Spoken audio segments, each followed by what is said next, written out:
ஓம் சாந்தி. முரளி கேட்கும் பயிற்சிகளை பற்றி சகோதரர் கென் அவர்களின் பகிர்வு. ஓம் சாந்தி. முரளியை கேட்பதற்கும் அதை கிரகிப்பதற்கும் பல்வேறு வழிமுறைகள் இருக்கின்றன. எனவே நாங்கள் வெளிப்படையாக தெரிகின்ற ஒரு விஷயத்துடன் ஆரம்பிப்போம். அதாவது பரமதந்தை, ஆசிரியர், சத்குரு ஆனவர் தனிப்பட்ட முறையிலே எனக்கு கற்பிக்கின்றார். என்னுடைய முன்னேற்றத்தில் அவருக்கு அக்கறை இருக்கின்றது. அவர் வழங்குகின்ற அந்த ஆஸ்தியை நான் பெற வேண்டும் என்பதிலே அவர் சிறந்த முறையில் என்னை வழிநடத்தி செல்கின்றார். அவ்வளவுதான்.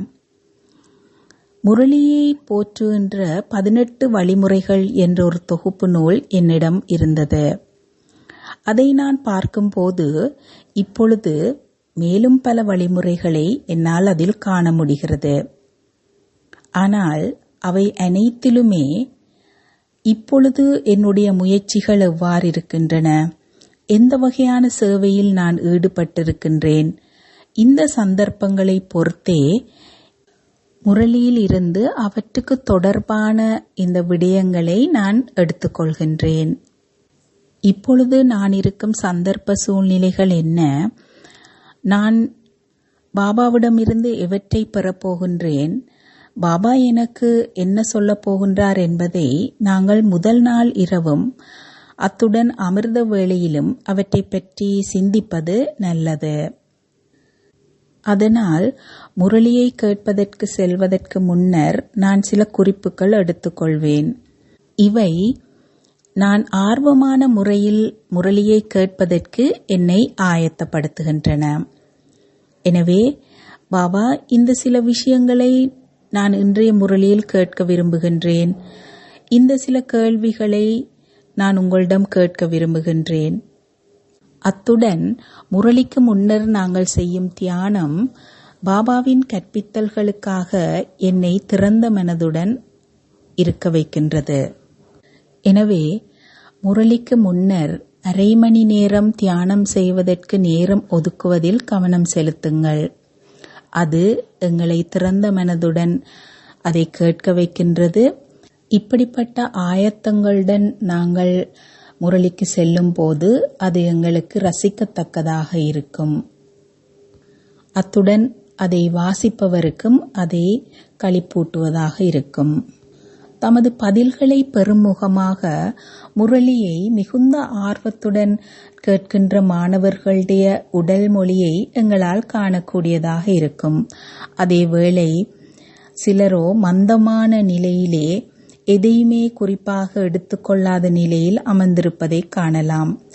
பாபாவின் வார்த்தைகளில் சொல்லப்போனால் இது ஒரு காதால் கேட்டு மறு காதால் அதை விட்டு விடுவதை போன்றதாகும்.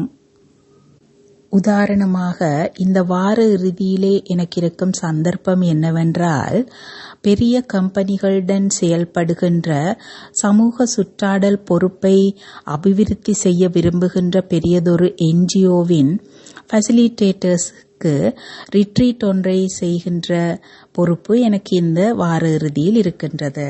எனவே இயல்பாகவே பாபா இதை பற்றி என்ன சொல்ல இருக்கின்றார், இது எனக்கும் அந்த நபர்களுக்கும் எந்த வகையிலே உதவும் என்பதிலே தான் நான் ஆர்வம் காட்டுவேன். உதாரணமாக, நாங்கள் எப்படி ஒரு சமநிலையை பேணுவது என்பதில் ஆர்வம் உடையவர்களாக இருந்தால், எப்படி நான் இதை செய்ய போகின்றேன், எப்படி தலைகீழாக வாழ்வதை நிறுத்தப் போகின்றேன், ஆத்ம உணர்வுடன் இருக்கப் போகின்றேன், இப்படிப்பட்ட கருத்துக்களைத்தான் நான் தேர்ந்தெடுப்பேன்.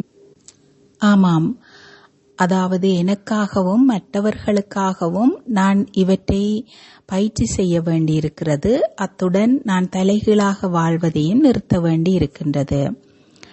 இன்னொரு விஷயம் நான் கேட்க விரும்புவது என்னவென்றால், நடைமுறை ரீதியாக இப்பொழுது என்ன நடக்கின்றதோ, உதாரணமாக யாரோ ஒருவர் நிலையத்திலே பலருக்கும் பிரச்சனைகளை உருவாக்குவாராக இருக்கும். எனவே அவர்களுக்கு எவ்வாறு என்னால் உதவி செய்ய முடியும்? இன்றைய முரளியிலே உங்களுக்கு சேவை செய்வதற்காகத்தான் நான் வந்திருக்கின்றேன் என்று பாபா சொன்னார். எனவே எங்கள் எல்லோருக்காகவும் பாபாவினுடைய மனோபாவம் என்ன என்பதை இது மிகவும் எளிமையாக எங்களுக்கு விளக்குகின்றது. அவர் எங்களுக்கு சேவை செய்வதற்காக வந்திருந்தால் நாங்கள் செய்கின்ற பிழைகளிலே கவனம் செலுத்துவதற்கு பதிலாக அனைத்துக்கும் முதலிலே எது பெறுமதி வாய்ந்ததோ அதை பார்த்து அதைத்தான் ஊக்கப்படுத்துவார். அண்மை காலமாக என்னுடைய முயற்சி என்னவென்றால், நான் தியானம் செய்வதற்கு அமர்ந்திருக்கும் போது மிகவும் விரைவாக அசரீரி ஸ்திதிக்கு செல்வதற்கு முயற்சி செய்வேன். எனவே எங்களுக்கு வெளிப்படையாக தெரிந்த விடயம் என்னவென்றால், அசரீரியான தந்தையை நாங்கள் நினைவு செய்ய வேண்டும் என்று சொன்னால் நாங்கள் முதலில் அந்த அசரீரி நிலையில் இருக்க வேண்டும் என்பதே ஆகும். எனவே இதை பயிற்சி செய்வதற்காக எனக்கு எடுக்க வேண்டிய அந்த விசேடமான குறிப்பு என்னவென்றால், பாபா எங்களை எல்லையற்ற விருப்பமின்மையை கொண்டிருக்கும்படி கேட்கின்றார். இந்த மயானத்தில் இருந்து நம்முடைய இதயங்களை விலக்கும்படி சொல்கின்றார். இது அன்றொரு நாள் பாபா துன்பதாமத்திலிருந்து எங்களுடைய புத்தியை நீக்கும்படி சொன்ன கருத்துக்கு தொடர்புடையது. இதன் அர்த்தம் என்ன? துன்பதாமமும் சந்தோஷதாமமும் எங்களுடைய சம்ஸ்காரங்களிலே தான் பதிவாகி உள்ளன. தூய்மையற்ற சம்ஸ்காரங்கள் என்பவை துவாபர யுகத்திலிருந்து இன்று வரை நான் பெற்றிருக்கும் இந்த உடல்களின் பஞ்சேந்திரியங்களின் பயன்பாட்டுடன் தொடர்புடையவை ஆகும். இந்த தூய்மையற்ற சம்ஸ்காரங்களின் வெளிப்பாடாகத்தான் துன்பம் இருக்கின்றது. எனவே இப்போது நான் சரீரமற்றவர் ஆக வேண்டும். அதாவது இந்த உடல் மட்டுமல்ல, சென்ற பிறவிகளில் நான் பெற்றிருந்த பல உடல்களின் ஆதிக்கத்துக்கும் நான் அப்பால் செல்ல வேண்டும். அதனுடன் தொடர்புடைய அந்த துன்பத்திற்கும் நான் அப்பால் செல்ல வேண்டும். அதனால் தற்போதிருக்கும் இந்த மயானம் மட்டுமல்ல, பல பிறவிகளின் மயானத்துக்கும் நான் அப்பால் செல்ல வேண்டியிருக்கிறது. எனவே இந்த குறிப்பை நான் மிக ஆழமாக எனக்குள்ளே கடைய வேண்டி இருக்கும். ஒவ்வொரு நாளும் பல்வேறு உணவு பதார்த்தங்கள் அடங்கிய பஃபே உணவை பாபா எனக்காக தருகின்றார். நான் விரும்பியவற்றை என்னால் அவற்றிலிருந்து தேர்ந்தெடுக்க முடியும். எனவே இன்று நான் தேர்ந்தெடுத்த குறிப்பு என்னவென்றால், இந்த பழைய உலகமானது எவ்வாறு ருத்ர ஞான யாகத்திலே அர்ப்பணிக்கப்பட போகின்றது, எமது யக்ஞத்திற்கும் தற்போதைய உலகத்தின் இந்த முடிவுக்கும் உள்ள தொடர்பு என்ன என்பதாகும். ஆமாம், பாபா அன்பு அக்னியினால் தான் இந்த யக்ஞத்தை பல வருடங்களாக ஸ்தாபித்து வந்திருக்கின்றார். எனவே அவரை புத்திசாலித்தனமான நபர்களால் வெளிப்படுத்த முடியாது என்பதை நாங்கள் அறிவோம்.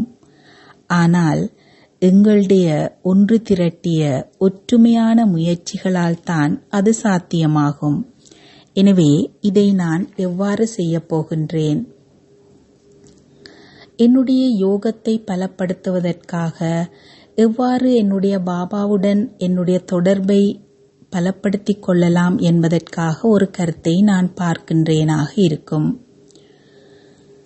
எனக்கு பிரதானமான விஷயங்களில் ஒன்று என்னவென்றால் பற்றற்று இருப்பதாகும்.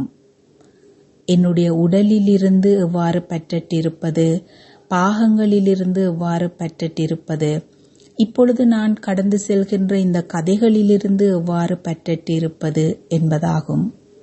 பாபா ஸ்திரமாக இருக்கின்றார். இந்த ஏற்கனவே நிச்சயிக்கப்பட்ட நாடகத்திலே அவர் ஸ்திரமாக இருப்பதாக கூறுகின்றார்.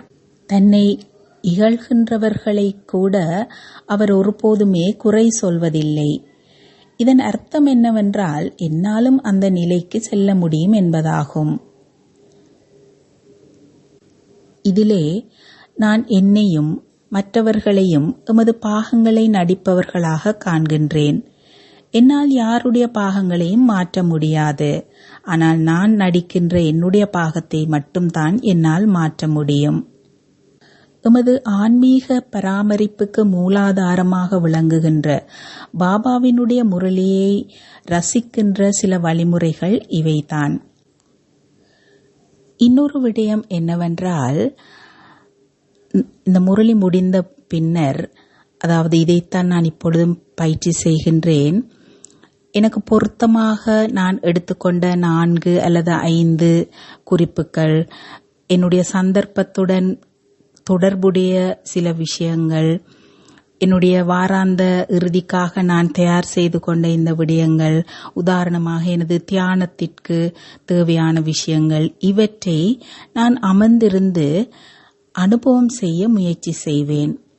ஒவ்வொரு வசனமாக நான் அவற்றை வாசித்து எனக்குள்ளே அவற்றை நிச்சயப்படுத்திக் கொள்வேன். அதாவது நாள் முழுவதும், வாரம் முழுவதும் இந்த கருத்துக்கள் இயல்பாகவே எனக்குள்ளே வரும்படியாக நான் அவற்றை எனக்குள்ளே உறுதி செய்து கொள்வேன். ஆகவே உங்கள் எல்லோருக்கும் எனது வாழ்த்துக்கள். ஓம் சாந்தி.